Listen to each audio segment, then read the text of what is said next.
Hello students, நம்ம டிஎன்பிசியில் numbers அதோட இம்பார்ட்டன்ஸ் உங்களுக்கு நல்லா தெரியும். அந்த நம்பர்ஸில் தான் ஏபி ஜிபிலாம் வரும். டிஎன்பிசியில் ரொம்ப இம்பார்ட்டன்ட் கொஷின்ஸ்லாம் அதில் கேட்டுருக்காங்க. அதே போல் கொஞ்சம் டிஃபிகல்ட்டு கொஷின்லாம் கூட வந்துட்டுருக்கு. அதை பற்றின வீடியோ தான் இந்த வீடியோ. இப்போ நம்ம பார்க்க போகிறது கூட்டுத்தொடர் வரிசை பார்க்க போகிறோம். கூட்டுத்தொடர் வரிசை எப்படி பார்க்க போகிறோன்னா, பேசிக்லேருந்து அதுக்கு கான்செப்ட் என்ன, எப்படி அப்ளை பண்ணோம், எப்படி ஷார்ட்கட்லாம் கிரியேட் ஆகுது, ஷார்ட்கட் எப்படி அப்ளை பண்ணோம், அப்புறம் லாஸ்ட்டில் எக்ஸாம்ஸை எப்படி நம்ம ஷார்ட்கட் யூஸ் பண்ணி செய்யறதுன்றத இங்கே இந்த வீடியோவில் பார்க்கலாம். இங்கே கொஞ்சம் பேசிக்காகவும் இருக்கும், அதையும் பாருங்கள். அப்புறம் ஷார்ட்கட்டுக்கு தானாக நீங்கள் ஷிஃப்ட் ஆகிக்கலாம். வீடியோக்கு போயிடலாம். டெஃபினேஷன் ஃபர்ஸ்ட் பார்த்துருவோம். டெஃபினேஷன், கூட்டுத்தொடர் வரிசையோட டெஃபினேஷன். ஒரு தொடர் வரிசையில் எந்த இரு தொடர்ச்சியான உறுப்புகளுக்கு இடைப்பட்ட வித்தியாசம் சமமாக இருப்பின் அந்த தொடர் வரிசை ஒரு கூட்டுத்தொடர் வரிசை அப்படின்னு சொல்லுவாங்க. அப்போ ஃபர்ஸ்ட் ஒரு தொடர் வரிசையா இருக்கும். அதுக்கு அதோட டிஃப்ரென்ஸ்லாம் வந்து சேமா இருக்கணும்னு அவசியம் இல்லை, எப்படி வேணாலும் இருக்கலாம். இன்கேஸ் அது சேமா இருந்ததுன்னா அது கூட்டுத்தொடர் வரிசைன்னு சொல்றாங்க. எங்கேயாச்சும் ரெண்டு கன்சிக்யூட்டிவ் அடுத்தடுத்து ரெண்டு உறுப்புகளை எடுத்து வித்தியாசம் பார்த்தீங்கன்னா எல்லா வித்தியாசமும் எப்படி இருக்கணும், சமமா இருக்கணும். ஃபார் எக்ஸாம்பிள்,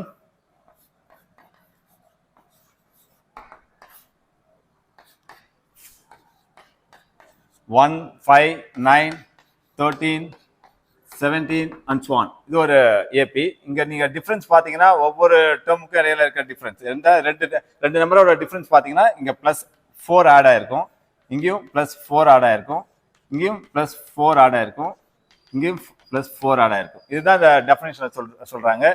இரு தொடர்ச்சியான உறுப்புகளுக்கு இடைப்பட்ட வித்தியாசம். எந்த ரெண்டு டேர்ம் வேணாலும் எங்க வேணாலும் எடுத்துக்கலாம் நீங்க. அந்த ரெண்டு டேர்மோட டிஃபரன்ஸ் வந்து இங்க 4னா த்ரூ அவுட் அந்த சீக்வன்ஸ்ல நீங்க எங்க எடுத்தாலும் 4ஆ வந்துட்டு இருக்கணும். அப்படி 4ஆ வந்துட்டு இருந்தா அது கூட்டுத்தொடர் வரிசைன்னு சொல்லுவாங்க. சிம்பிளா ஒரு நம்பரை என்ன பண்ணுவாங்க, ஆட் பண்ணினே போயிட்டு இருப்பாங்க. இல்ல 4ஆல இப்ப ஆட் பண்ணி காமிச்சிருக்கேன். இல்லைன்னா நீங்க என்ன பண்ணலாம், 4ஆல மைனஸ் பண்ணி கூட ஒரு சீக்வன்ஸ் கிரியேட் பண்ணலாம். இப்போ இன்கேஸ் நான் 1ல ஆரம்பிக்கிறேன், இப்போ இந்த 4 ஆட் ஆகி போயிட்டு இருக்கு. இப்போ 4ஆல மைனஸ் பண்ணின்னு கூட வந்துடலாங்க. இதுல இருந்து 4 மைனஸ் பண்ணீங்கன்னா -3, இங்க இருந்து ஒரு 4 மைனஸ் பண்ணீங்கன்னா -7, இங்க இருந்து ஒரு 4 மைனஸ் பண்ணீங்கன்னாக்கா -13 and so on. இப்படியே போயிட்டே இருக்கு. ஓகேவா? அப்போ அசெண்டிங் சீக்வன்ஸாகவும் இருக்கும். ஏபியில் ஒரு ஏறு வரிசையில சீக்வன்ஸ் இருக்கும், இல்லை இறங்கு வரிசையிலும் இருக்கும். கூட்டிட்டு போகலாம், இல்லைன்னா கழிச்சிட்டு வரலாம். இது 4 நாளாக என்ன பண்ணிருக்கோம், மைனஸ் பண்ணிட்டே போயிருக்கும். ஒரு 4 மைனஸ் பண்ணிட்டே போயிருக்கும். இது ஏபிக்கு எக்ஸாம்பிள். அப்போ ஏபி கன்ஃபார்மாக எப்படி இருக்கும் அப்படின்னு கேட்டால், ஒன்று ப்ளஸ்ஸை யூஸ் பண்ணி செஞ்சுருப்பாங்க, ஆட் பண்ணுவாங்க, இல்லைன்னா மைனஸ் யூஸ் பண்ணி செஞ்சுருப்பாங்க. மைனஸ் பண்ணிட்டே போயிட்டு இருக்கும். இதுதான் ஏபியோட டெஃபினிஷன். இப்போ ஏபிக்கு பொது உறுப்புனா எப்படி இருக்கும் அப்படின்னு பார்க்கலாம்.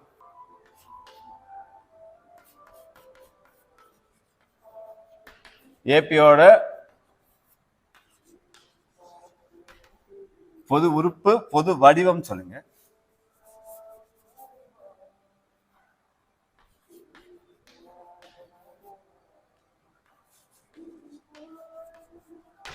பொது வடிவம், ஜெனரல் ஃபார்ம், ஒரு ஏபியோட ஜெனரல் ஃபார்ம்.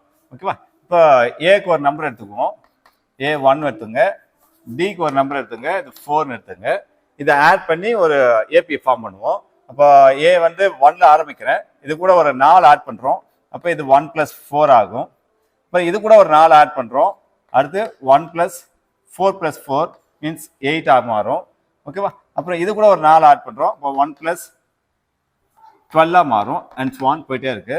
ஓகேவா? அப்போ இங்க 1, 1 + 4, 1 + இங்க 4 2 டைம்ஸ் ஆட் பண்ணியிருக்கோம், அதனால 2 × 4ன்னு மாத்திக்கிறேன்.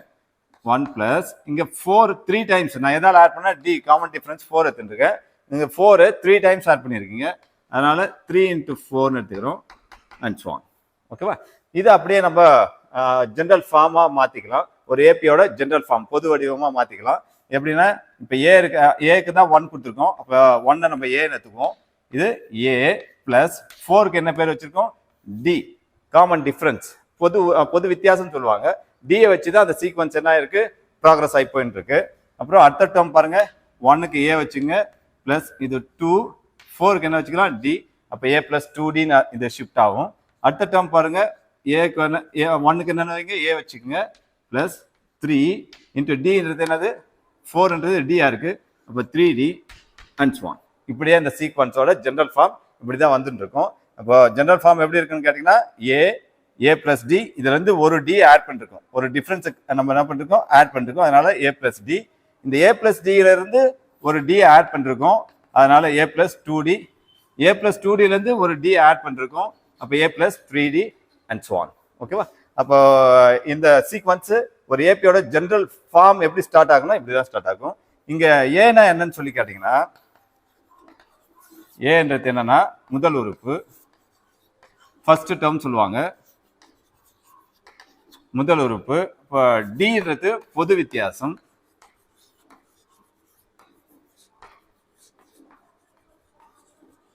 டின்றது பொது வித்தியாசம். இந்த டியை எப்படி கால்குலேட் பண்ணுவாங்க அப்படின்னு கேட்டீங்கன்னா, செகண்ட் டேர்ம் டி டூனா செகண்ட் டேர்ம், டி டூனா டூன்றது பொசிஷனை சொல்லும், டீன்றது டேர்ம். அப்போ டி டூ செகண்ட் டேர்ம்ல இருந்து ஃபர்ஸ்ட் டேர்ம் மைனஸ் பண்ணா காமன் டிஃபரன்ஸ் கிடைக்கும், மீன்ஸ் டி கிடைக்கும்.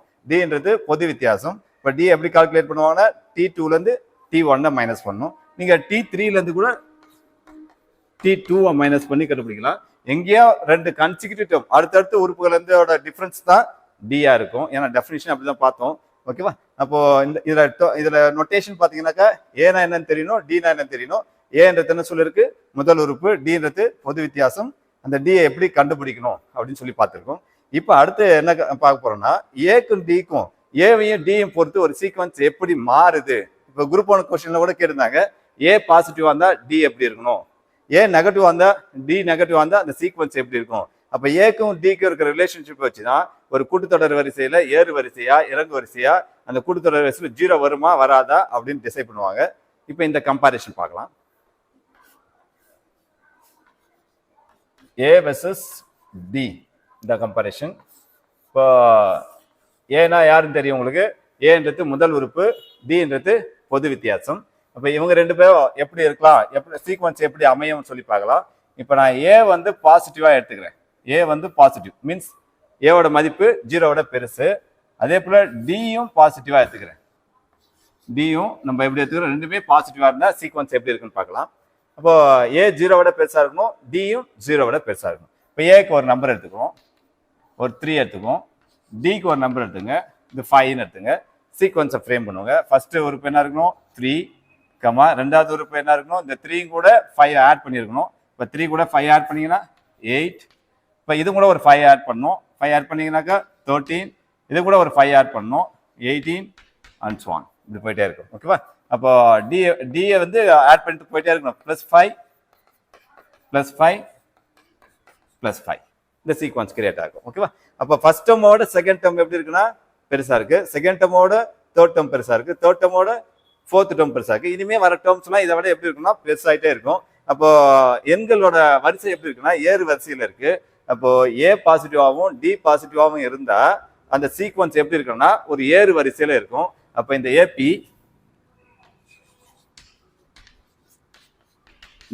ஒரு அசெண்டிங் ஆர்டர்ல இருக்கு, ஏறு வரிசையில இருக்கு.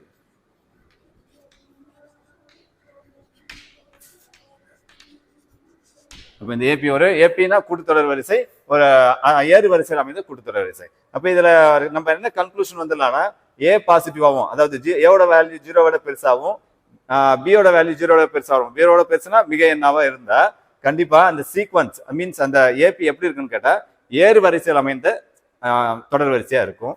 அடுத்த கேஸ் ஏ நெகட்டிவா எடுத்துக்குவோம், ஏ ஒரு குறையன், டியும் ஒரு நெகட்டிவா எடுங்க, டியும் ஒரு குறையன் எடுத்துக்கங்க. அப்படின்னா இப்போ சீக்வன்ஸ் எப்படி இருக்கும், அந்த ஏபி எப்படி இருக்குன்னு சொல்லி பார்க்கலாம். அப்ப ஏக்கு ஒரு நம்பர் எடுத்துக்கணும், ஏக்கு ஏவும் நெகட்டிவ் தான் எடுக்கிறேன், ஏக்கு ஒரு -7 எடுத்துங்க, டிக்கு ஒரு -2 எடுத்துங்க. ஓகே, ரெண்டுமே நெகட்டிவா எடுக்கணும், ஏவும் நெகட்டிவா இருக்கணும், டியும் நெகட்டிவா இருக்கணும். அப்புறம் ரெண்டுமே நெகட்டிவ் நம்பரா எடுத்துங்க. மீன்ஸ் இப்போ ஏபி அமைப்போம், ஏபி எப்படி இருக்குன்னு சொல்லி பார்க்கலாம். ஃபர்ஸ்ட் உறுப்பு என்ன இருக்கு -7. இப்போ ஃபர்ஸ்ட் உறுப்புல இருந்து 2 குறைச்சிங்கன்னா அடுத்த உறுப்பு வரும்.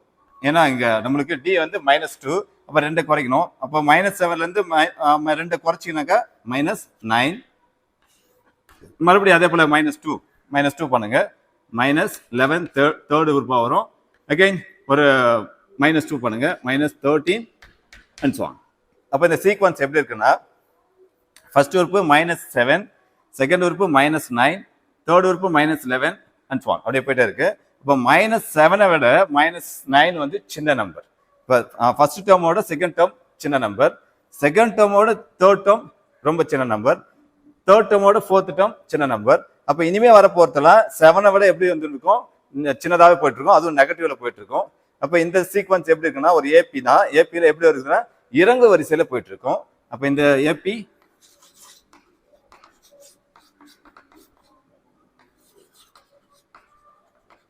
இறங்கு வரிசையில் இருக்கு. இறங்கு வரிசையில் இருக்கு. அப்போ இப்போ இந்த ரெண்டு ரிசல்ட் என்ன சொல்லுதுன்னு கேட்டீங்கன்னா ஏ பாசிட்டிவ் டி பாசிட்டிவ், ஏ மிக எண் டி மிக எண் இருந்தா தொடர் வரிசை எப்படி இருக்குன்னா ஏறு வரிசையில் அமைந்த கூட்டு தொடர் வரிசையா இருக்கும். ஏ நெகட்டிவ் டி நெகட்டிவ் ரெண்டுமே வந்து குறை என்ன இருந்ததுனாக்கா தொடர் வரிசை எப்படி இருக்குன்னு சொல்லி கேட்டீங்கன்னா இறங்கு வரிசையில் அமைந்த தொடர் வரிசையா இருக்கும். இந்த ரெண்டு தொடர் வரிசையில ரொம்ப இம்பார்ட்டன்ட் பாயிண்ட் என்னன்னா இந்த தொடர் வரிசையில 0 வரவே வராது. ஏன்னா இங்க 3ல இருந்து ஆரம்பிச்சிருக்கோம், பாசிட்டிவா எடுத்திருக்கோம், 0 விட பெரிய நம்பர், அப்ப பாசிட்டிவா எடுத்திருக்கோம். இதுக்கு டியும் பாசிட்டிவா எடுத்திருக்கோம். இந்த என்டையர் நீங்க சீக்வன்ஸ்ல 0-வா நீங்க பார்க்க முடியாது. அப்ப ரெண்டுமே வந்து பாசிட்டிவா இருந்தா 0ன்ற உறுப்பு அந்த தொடர் வரிசையில வராது, ரெண்டுமே நெகட்டிவா இருந்தாலும் 0ன்ற உறுப்பு அந்த தொடர் வரிசையில வராது. இது போல பேஸ் பண்ணி தான் லாஸ்ட் இப்போ நடந்த குரூப் 1 கொஸ்டின்ல ஒன்று கேட்டிருந்தாங்க. அப்போ எப்ப 0 வரும் வராதுன்றது கூட ஒரு பேசிக் கான்செப்ட். அதை நீங்க சும்மா புரிஞ்சிங்கனாலே போதும் இது வருமா வராதா அப்படின்னு சொல்லி பாத்துக்கலாம். ஓகேவா? அப்போ நம்ம எப்படி இருக்குன்னா 0 இங்க இருக்கு, 1 2 3, இது -1 -2 -3 இருக்கு. நம்ம வேல்யூ எடுக்கிற வேல்யூ இந்த ஏவாகட்டும் டி ஆகட்டும் ரெண்டுமே எப்படி இருக்குன்னா 0-ஓட பெருசு எடுக்கணும். அப்போ 0-ஓட பெருசுனா இந்த பக்கம் தான் இருக்கு. அப்போ இங்க இருந்து எடுத்து தான் நீங்க ஷிஃப்ட் பண்ணி போயிட்டே இருக்கீங்க, ஆட் பண்ணி போயிட்டே இருக்கு. அப்போ வர நம்பர் என்ன ஆகுனா 0க்கு ரைட் சைட்ல இருக்க நம்பரா தான் வந்துட்டு இருக்கும். ஓகேவா? அதே போல நெகட்டிவா எடுக்கிறீங்க, ஏ நெகட்டிவ் டி நெகட்டிவ்னா நெகட்டிவ் 0க்கு இந்த பக்கம் இருக்கும் அது. அப்போ இந்த பக்கம் தான் வேல்யூ ஏவை எடுப்பீங்க டி எடுப்பீங்கன்னா இந்த சீக்வன்ஸ் எல்லாம் 0க்கு லெஃப்ட் சைட்ல இருக்கிற வேல்யூவா தான் வந்துட்டு இருக்கும். அப்போ 0க்கு ரைட் சைட்ல தான் இந்த சீக்வன்ஸ் வரும், 0க்கு லெஃப்ட் சைட்ல தான் இந்த சீக்வன்ஸ் வரும். அது போல இதுல 0வே மீட் பண்ண மாட்டாங்க. இது ரொம்ப இம்பார்ட்டன்ட் பாயிண்ட். அடுத்த கேஸ் ஏ பாசிட்டிவ் டி நெகட்டிவா எடுத்துக்கும். ஏவை வந்து பாசிட்டிவ் மிக என்ன எடுங்க, டியை வந்து குறை என்ன எடுத்துங்க. குறை என்ன எடுத்தீங்கன்னா ரிசல்ட் எப்படி வருதுன்னு சொல்லி பார்ப்போம். அப்போ ஏ பாசிட்டிவ் ஒரு 8 எடுத்துக்கிறேன், டி நெகட்டிவ் ஒரு -2 எடுத்துக்கிறேன். அப்போ ஏபி எப்படி அமையுது அப்படின்னு சொல்லி பார்க்கலாம். இப்போ ஏ ஃபர்ஸ்ட் உறுப்பு எழுதிங்க, இதுல இருந்து 2 குறைச்சி போட்டு போகணும். ஓகேவா? 8ல இருந்து ஒரு 2 குறைச்சி அத்தட்டும் 6, 6ல இருந்து 2 குறைச்சி அத்தட்டும் 4, டியை வச்சு குறைச்சிட்டே போகணும். ஓகேவா? அப்புறம் இங்க 4ல இருந்து 2 குறைச்சிங்கன்னா 2, 2ல இருந்து 2 குறைச்சிங்கன்னா 0, 0ல இருந்து 2 குறைச்சிங்கன்னா -2, நெகட்டிவ் ஸ்டார்ட் ஆயிரும். அடுத்து -4 அண்ட் so on போயிட்டே இருக்கும். ஓகேவா? அப்ப ஏ பாசிட்டிவ் டி நெகட்டிவா இருந்தா அந்த சீக்வன்ஸ், இந்த சீக்வன்ஸ் ரெண்டு விஷயம் நோட் பண்ணோம். இது அசெண்டிங் சீக்வன்ஸா டிசெண்டிங் சீக்வன்ஸா, இறங்கு வரிசையில இருக்கா ஏறு வரிசையில இருக்கான்ட்டு. 8 விட 6 சின்னது, 6 விட 4 சின்னது, அப்புறம் 4 விட 2 சின்னது, 0 சின்னது, அப்படி சின்ன நம்பரா போயிட்டு இருக்கு. அப்ப இந்த சீக்வன்ஸ் எப்படி சொல்லணும்னா ஒரு இறங்கு வரிசையில தான் உட்காந்துருக்கும். அப்ப இந்த ஏபி இறங்கு வரிசை. At the same time A positive D நெகட்டிவா இருந்தா நம்ம கரெக்டாக என்ன பண்ணலாம், 0 கிராஸ் பண்ணி போகும். அந்த அந்த அந்த ஏபியில ஒன்று 0 வரும், இல்லை 0வை கிராஸ் பண்ணி அங்கே போயிருப்போம். கண்டிப்பா 0வை கிராஸ் பண்ணிட்டு போயிருப்போம். லாஸ்ட் 2 கேஸ்ல வந்து 0வை நம்ம கிராஸ் பண்ணவே மாட்டோம். இதுல 0ன்னு ஒரு உறுப்பு வந்தா வரும், இல்லைன்னா ஜம்ப் பண்ணி அனந்த போயிருக்கும். ஓகே, இது notable point. At the same time ரெண்டுமே என்ன சொல்லணும் அப்படின்னு கேட்டா இது நெகட்டிவ் இறங்கு வரிசையில போயிட்டு இருக்கு. இந்த ஏபி ஒரு இறங்கு வரிசை. இறங்கு வரிசை. அடுத்த கேஸ் இப்ப ஏ பாசிட்டிவ் டி நெகட்டிவ் எடுத்துட்டீங்க, இதுக்கு ஆப்போசிட்டா இருப்போம். இங்க பாசிட்டிவ் எடுத்திருக்கோம், நெகட்டிவ் எடுங்க. இங்க நெகட்டிவ் எடுத்திருக்கோம், பாசிட்டிவ் எடுத்துங்க. இப்படி எடுத்துட்டா என்ன வருது அப்படின்னு சொல்லி பார்ப்போம். இப்போ ஏவோட வேல்யூ ஒரு நெகட்டிவா எடுத்துங்க, -3 எடுத்துக்கும். டியோட வேல்யூ ஒரு 8 எடுத்துக்கும். டி வந்து பாசிட்டிவா இருக்கும், 8 எடுத்துக்கும். இப்போ இந்த ஏபி எப்படி இருக்கும் அப்படின்னு சொல்லி பார்க்கலாம். அப்போ ஃபர்ஸ்ட் உறுப்பு 3, அப்போ 3 கூட ஒரு 8 ஆட் பண்ணணும். 3 கூட ஒரு 8 ஆட் பண்ணிங்கன்னா அடுத்து என்ன வரும், 5 வரும். அடுத்த டேர்ம் 5 கூட ஒரு 8 ஆட் பண்ணணும். 5 கூட 8 ஆட் பண்ணிங்கன்னா என்ன வரும், 13. 13 கூட ஒரு 8 ஆட் பண்ணுங்க, 21 and so on. And so on. ஓகேவா? அப்போ ஃபர்ஸ்ட் உறுப்பு -3, செகண்ட் உறுப்பு 5, தேர்ட் உறுப்பு 13, அப்புறம் 21 அண்ட் ஸோ ஆன். அப்படியே போயிட்டே இருக்கு. ஓகேவா? அப்போ 8 ஆட் பண்ணியே போயிட்டு இருக்கோம். இதுல ஃபர்ஸ்ட் டேர்மோட செகண்ட் டேர்ம் பெருசு, செகண்ட் டேர்மோட தேர்ட் டேர்ம் பெருசு, தேர்ட் டேர்மோட ஃபோர்த் டேர்ம் பெருசு. அப்போ ஏ நெகட்டிவ் டி பாசிட்டிவ்னும் பொழுது இது என்ன ரிசல்ட் கொடுக்குதுன்னு கேட்டா ஏறு வரிசையில கொடுக்குது. ஏறு வரிசையில் இருக்கு. அப்ப இந்த ஏபி ஒரு ஏறு வரிசையில இருக்கு. ஏபி இங்கேயும் நீங்க எதை மீட் பண்ணலாம் அப்படிங்கிறத ஜீரோவை மீட் பண்ணோம். பாருங்க -3க்கு 5க்கு இடையில ஒரு இடத்துல ஜீரோ இருக்கும். ஆனா ஜீரோ இந்த ஏபில ஒரு உறுப்பா இல்லை. இந்த எடுத்துக்கிற நம்பரை பொறுத்து இதுல ஒரு உறுப்பா வருது, இதுல ஒரு உறுப்பா வராது. ஆனா நெகட்டிவ்ல இருந்து பாசிட்டிவ் கிராஸ் பண்ண சொல்ல நம்ம எதை பார்த்துருப்போம்னா ஜீரோ இதுல இன்க்ளூட் ஆயிருக்கும். அதனால ஜீரோ வரத்துக்கும் சான்ஸ் இருக்கு, வராமல் போகலாம். ஓகேவா? அப்போ ஒரு பாசிட்டிவ் ஒரு நெகட்டிவ் எடுத்தீங்கன்னா ஜீரோ கிராஸ் ஆகும். இதுதான் குரூப் 1ல கேட்டிருந்தாங்க, நோட் பண்ணிக்கணும். லாஸ்ட் 2 கேஸ்ல நீங்க ஜீரோ கிராஸ் பண்ணவே முடியாது. ஆனா ஒரு பாசிட்டிவ் நெகட்டிவ்னா அந்த சீக்வன்ஸ்ல ஜீரோ வரும், இல்ல ஜீரோ வராம போயிட்டு இருக்கும். ஓகேவா? அப்போ இந்த 4 கேஸ் ரொம்ப இம்பார்ட்டன்ட். அடுத்து ஒரு 5th எப்படி இருக்குன்னா ஏ எனி நம்பர். ஏ என்பது ஏதேனும் ஒரு எண்.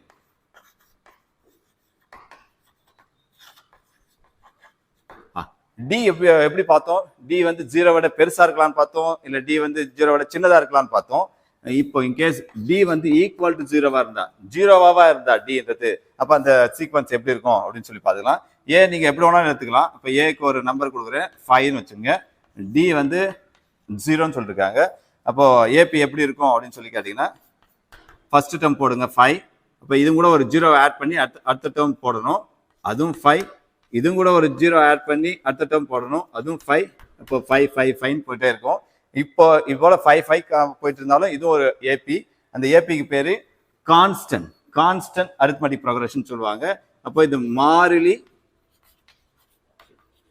கூட்டுத்தொடர் வரிசை. அப்ப இந்த தொடர் வரிசை ஒரு மாறிலி கூட்டுத்தொடர் வரிசை. இந்த மாறிலி கூட்டுத்தொடர் வரிசைனா 0 0 0 ஆட் பண்ணினே போயிட்டே இருக்காங்க. அப்படிதான் இது என்ன இருக்குன்னா ஒரு கான்ஸ்டன்ட் மாறிலி கூட்டுத்தொடர் வரிசை. இதுவும் ஒரு ஏபி தான். இது இம்பார்ட்டன்ட். அப்ப இங்க என்ன கொடுத்துருக்கோம்? டிக்கு என்ன கொடுத்துருக்கோம்னா டிக்கு 0ன்னு கொடுத்துருக்கோம். அப்போ ஃபர்ஸ்ட் 2 கேஸ்ல ரெண்டுமே பாசிட்டிவ், 2 நெகட்டிவ். இங்க ஒரு பாசிட்டிவ், ஒரு நெகட்டிவ், ஒரு நெகட்டிவ், ஒரு பாசிட்டிவ். அது மாதிரி ரெண்டுமே வந்து 0வோட பெருசு இல்ல 0வோட சின்னது எடுத்துக்கணும். டியோட மதிப்பு இங்க டியோட மதிப்பு என்ன எடுத்திருக்கும்னு கேட்டா 0ன்னு எடுத்திருக்கும். ஓகேவா? அப்போ இந்த 5 கேஸ்ல இருந்து நம்ம என்ன கன்க்ளூஷன் வருவோம்னு கேட்டீங்கன்னா டியோட வேல்யூ இருந்தா டியோட வேல்யூ நெகட்டிவா இருந்தா ஏறு வரிசையில் இருக்கா, இறங்கு வரிசையில் இருக்கா அப்படின்னு சொல்லி பாத்தீங்கன்னா நீங்க அந்த 5 கேஸ்லயும் நீங்க டியோட வேல்யூ நெகட்டிவா இருந்ததுன்னா இறங்கு வரிசையில் இருக்கும். டியோட வேல்யூ பாசிட்டிவா இருந்ததுன்னா நீங்க ஏக்கு எப்படி வேணா வேல்யூ எடுத்துக்கலாம். ஆனா டியோட வேல்யூ பாசிட்டிவா இருந்தா கண்டிப்பா அது எப்படி இருக்கும்னு கேட்டா ஏறு வரிசையில் இருக்கும். இதை ஒரு பாயிண்டா பாத்துக்கணும். இதெல்லாம் நோட்டபிள் பாயிண்ட். இது எப்படின்னா உங்களுக்கு ப்ராப்ளம் சால்வ் பண்றதை விட ப்ராப்பர்ட்டி பேஸ்டா ஒரு ஏபியிலோட ப்ராப்பர்ட்டியை பேஸ் பண்ணி கேட்டுருவாங்க. இது பேசிக் கான்செப்ட் தான். இதை யூஸ் பண்ணி கேட்பாங்க. அப்போ உங்களுக்கு ஒரு சின்ன ஆசிலேஷன் வரும். நீங்க எந்த நம்பர் எடுத்தாலும் இந்த 4 கேஸ் வச்சு 5 கேஸ் வச்சு ஒர்க் அவுட் பண்ணீங்கன்னா உங்களுக்கு ஒரு கிளாரிட்டி கிடைக்கும். ஓகே, இதுல இருந்து இப்போ டி அப்போ பாசிட்டிவா இருந்தா ஏபி ஒரு ஏறு வரிசையில் அமையும்.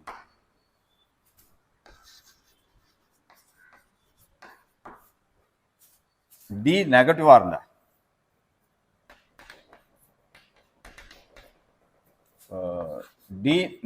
இருந்தா ஏபி ஒரு இறங்கு வரிசையில் அமையும்.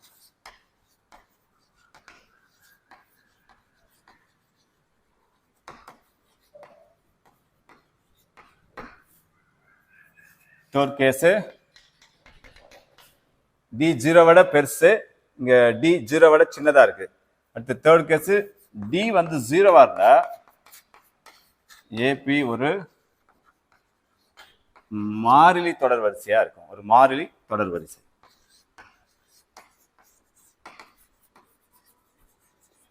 ஓகேவா? அப்போ இங்க பார்த்த நம்ம கேஸ்ல இதான் கன்க்ளூஷன். இப்படி வந்திருக்கும். இதை நோட் பண்ணி வச்சுங்க. இது அடுத்து ஒரு ஏபியோட ஜெனரல் ஃபார்ம் என்னன்னு பார்க்கலாம்.